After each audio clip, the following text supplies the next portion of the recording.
ರಾಜಕಾರಣಿಗಳು ರೈತರ ಪಾಲಿನ ರಕ್ಷಕರಲ್ಲ, ರೈತನ ಬದುಕಿನ ಭಕ್ಷಕರು.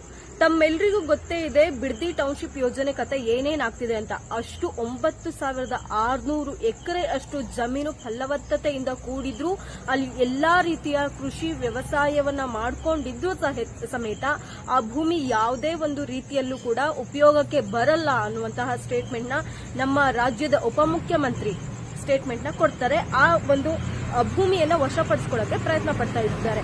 ಅದು ಅಲ್ಲದೆ ಒಂದೊಂದು ಎಕರೆಗೆ 1 ರಿಂದ 2 ಕೋಟಿ ಕೊಡ್ತೀನಿ ಅನ್ನುವಂತಹ ಆಶ್ವಾಸನೆ ಬೇರೆ ಕೊಡ್ತಾರಂತೆ. ಅದಕ್ಕೆ 80% ಜನ ಒಪ್ಪಿದಾರಂತೆ. ಅದು ಒಪ್ಪಿರೋರು ಯಾರೋ ಗೊತ್ತಿಲ್ಲ, ಬಟ್ ನಾವು ಕೇಳ್ತಿರುವಂತಹ ಸ್ಟೇಟ್ಮೆಂಟ್ ಅಷ್ಟು ಅವರ ವಿರುದ್ಧವಾಗಿ ಬಂದಿರುವಂತದ್ದು. ನಾವು ಇಲ್ಲಿ ಯಾವುದೇ ರೀತಿ ಟೌನ್ಶಿಪ್ ಯೋಜನೆಗೆ ಅವಕಾಶವನ್ನ ಕೊಡೋದಿಲ್ಲ ಅಂತ ಅಲ್ಲ. ಇವರು ಬಂದಿರೋದು ಪ್ರಜೆಗಳನ್ನ ಉದ್ಧಾರ ಮಾಡೋದಕ್ಕೂ ಅಥವಾ ಪ್ರಜೆಗಳನ್ನ ಹಾಳು ಮಾಡೋಕ್ ಬಂದಿದಾರೋ ಗೊತ್ತಿಲ್ಲ.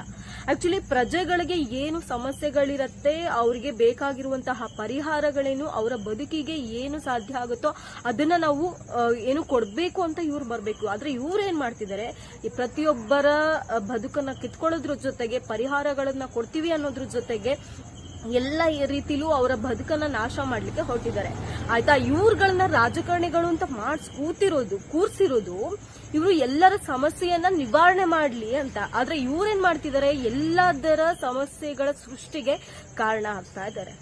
ಇವತ್ತು ಸಾರ್ವಜನಿಕರಿಗೆ ಏನು ಸಮಸ್ಯೆ ಆಗ್ತಿರತ್ತೆ ಅದನ್ನ ನಿವಾರಣೆ ಮಾಡ್ಲಿ ಅಂತ ಅಂದ್ಬಿಟ್ಟು ಇವರನ್ನ ದೊಡ್ಡದಾಗಿ ಪ್ರಜೆಗಳನ್ನು ಕಾಯುವಂತಹ ರಕ್ಷಕ ಅಂತ ನಾವು ಮುಂದೆ ನಿಲ್ಲಿಸ್ತೀವಿ. ಆದ್ರೆ ಇವರು ಪ್ರಜೆಗಳನ್ನ ಬಗ್ದು ತಿನ್ನುವಂತಹ ಭಕ್ಷಕರಾಗಿ ಅಭಿವೃದ್ಧಿ ಹೆಸರಲ್ಲಿ ತಾನು ಲೂಟಿ ಮಾಡಿ, ತಾನು ಏನೋ ಅಷ್ಟು ಹಗರಣಗಳನ್ನ ಮಾಡಿ, ತಾನು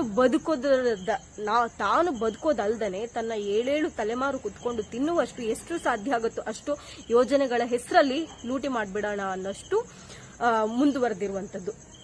ನೀವು ಏನೋ 1 ಕೋಟಿ 1.5 ಕೋಟಿ ಕೊಡ್ತೀವಿ ಅಂತ ಹೇಳಿದ್ದೀರಲ್ಲ ಸರ್, ಆಕ್ಚುಲಿ ನೀವು 1 ಎಕರೆಗೆ ಅಷ್ಟು ಕೊಟ್ಟರು ಅದು ಉಪಯೋಗಕ್ಕೆ ಬರಲ್ಲ. ಒಂದ್ ಕೆಲಸ ಮಾಡಿ ಆಯ್ತಾ, ನಿಮ್ಗೆ ನಿಜವಾಗ್ಲೂ ಆ ಜಾಗಗಳು ಬೇಕು ಅಂತ ಅಂದ್ರೆ ಅಥವಾ ಅಲ್ಲಿ ಒಂದು ದೊಡ್ಡದಾಗಿ ಅಭಿವೃದ್ಧಿ ಮಾಡಲೇಬೇಕು ಅಂತ ಇದ್ರೆ ಒಂದ್ ಕೆಲಸ ಮಾಡಿ. ಅಲ್ಲಿ ಪ್ರತಿಯೊಬ್ಬರು ರೈತರು ಏನ್ ಹೇಳ್ತಿದ್ದಾರೆ, ನಾವು ಪ್ರತಿ ತಿಂಗಳು 1 ರಿಂದ 1.5 ಲಕ್ಷ ಹಣವನ್ನ 1 ರಿಂದ 1.25 ಎಕರೆ ಜಮೀನಲ್ಲಿ ನಾವು ದುಡಿತಾ ಇದೀವಿ.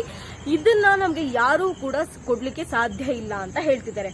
ನೀವು ಸರ್ ಎಕರೆಗಳಿಗೆ ಅಷ್ಟೊಂದೆಲ್ಲ ಹಣವನ್ನ ಕೊಡ್ತಿದ್ದೀರಲ್ಲ, ಸೊ ಆ ತರ ಮಾಡ್ಲಿಕ್ಕೆ ಹೋಗ್ಬೇಡಿ. ನೀವು ಮಾಡಿದ್ರೆ ಏನಾಗುತ್ತೆ, ಅದು ಕ್ಷಣಕ್ಕೆ ಸರ್ ಒಂದು ಮನೆ ಇವಾಗ ಖರೀದಿ ಮಾಡ್ಬಿಟ್ವಿ ಅಂದ್ರೆ 2 ಕೋಟಿ ಖಾಲಿ ಆಗ್ಬಿಡುತ್ತೆ. ಅದೆಲ್ಲ ಅವಶ್ಯಕತೆ ಇಲ್ಲ.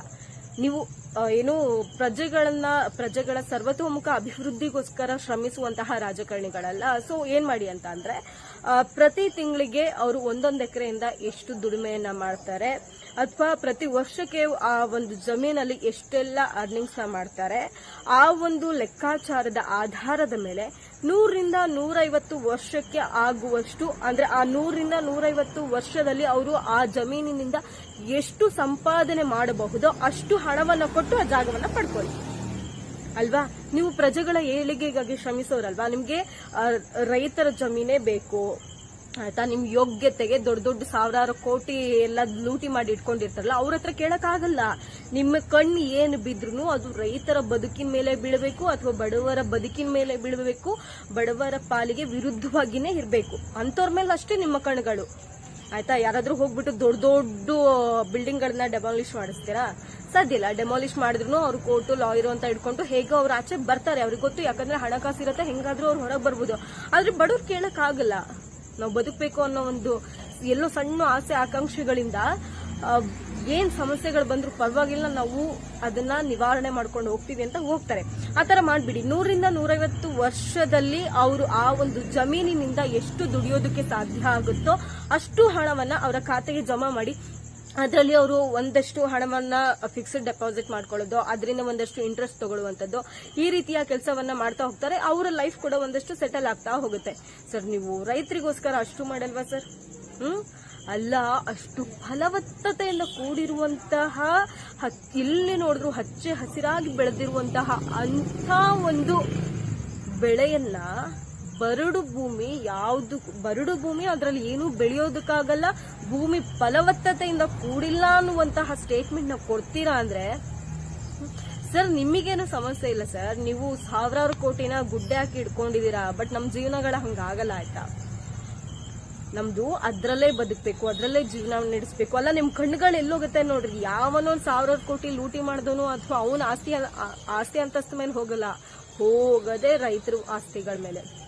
ಇವ್ರುಗಳಿಗೆ ನಾವು ಎಲ್ಲರ ಸಮಸ್ಯೆನ ಬಗೆಹರಿಸ್ಲಿ, ಸಮಸ್ಯೆ ನಿವಾರಣೆಗೆ ಒಂದು ಸಮಸ್ಯೆ ನಿವಾರಣೆಯಲ್ಲಿ ಎಲ್ಲೋ ಒಂದು ರೀತಿ ಹೆಲ್ಪ್ ಆಗ್ತಾರೆ. ಆ ಸಮಸ್ಯೆವನ್ನ ಬಗೆಹರಿಸೋದ್ರಲ್ಲಿ ಒಂದು ಮುಖ್ಯವಾದ ಪಾತ್ರವನ್ನ ವಹಿಸ್ತಾರೆ. ಜನರ ಸಮಸ್ಯೆಗೆ ಸರಿಯಾದ ರೀತಿಯಲ್ಲಿ ಪ್ರತಿಕ್ರಿಯೆ ನೀಡೋದ್ರ ಮೂಲಕ ಇಡೀ ಸಮಸ್ಯೆಗಳನ್ನ ನಿವಾರಣೆ ಮಾಡ್ತಾರೆ ಅಂತ ಅಂದು ಇವ್ರುಗಳನ್ನ ನಮ್ಮ ಪ್ರಜೆಗಳನ್ನ ಆಡುವ ಪ್ರಜಾಪ್ರಭುತ್ವದ ನಾಯಕರು ಅಂತ ಒಪ್ಕೊಂಡು ವೋಟ್ ಹಾಕಿ ಗೆಲ್ಲಿಸಿ ಮುಂದೆ ಬಿಟ್ರೆ ಇವರು ರೈತರ ಸಮಸ್ಯೆಯನ್ನ ಇನ್ನೂ ಎತ್ತಿ ಹಿಡಿಯುವಂತಹ ಆರಾಮದಾಯಕವಾಗಿರುವಂತಹ ಜೀವನವನ್ನ ಸರ್ವನಾಶ ಮಾಡಿ ಇನ್ನೊಂದಷ್ಟು ಸಮಸ್ಯೆಗಳಿಗೆ ದೂಡುವಂತಹ ಮನಸ್ಥಿತಿಗೆ ಬಂದು ತಲುಪ್ತಾರೆ ಅಂದ್ರೆ ಇಂತಹ ರಾಜಕೀಯ ವ್ಯವಸ್ಥೆ ನಮ್ಗೆ ಅವಶ್ಯಕತೆ ಇದೆಯಾ?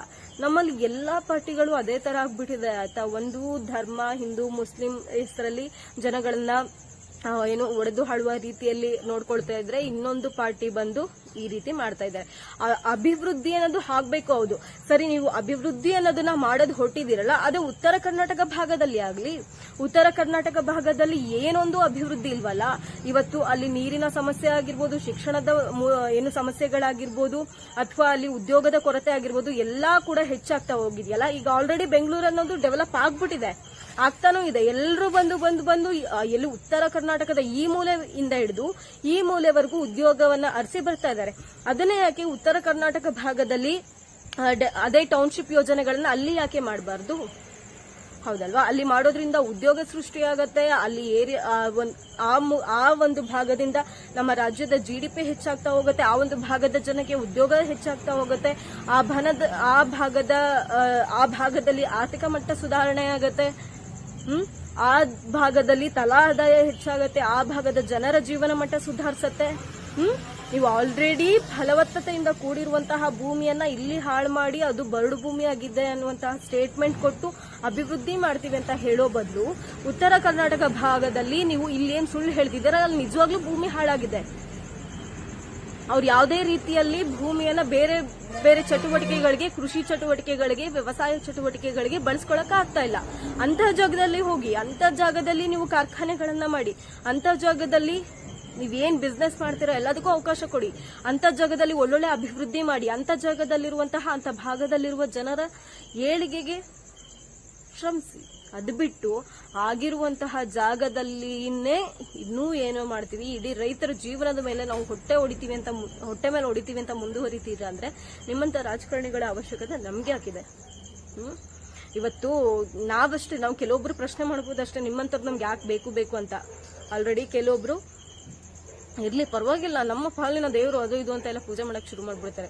ನೀವೊಬ್ರೇ ಅಂತಲ್ಲ, ಯಾವ ರಾಜಕೀಯ ಪಕ್ಷಗಳು ಬಂದ್ರು ಅವ್ರ ಟಾರ್ಗೆಟ್ ರೈತರು, ಸಾಮಾನ್ಯ ವರ್ಗದ ಜನರು, ಬಡ ವರ್ಗದ ಜನರು. ಇಲ್ಲಿ ಎಫೆಕ್ಟ್ ಆಗೋದು ಯಾರಿಗೂ ಕೂಡ ಶ್ರೀಮಂತ ವ್ಯಕ್ತಿಗಲ್ಲ, ಬಡ ವ್ಯಕ್ತಿಗೇನೆ.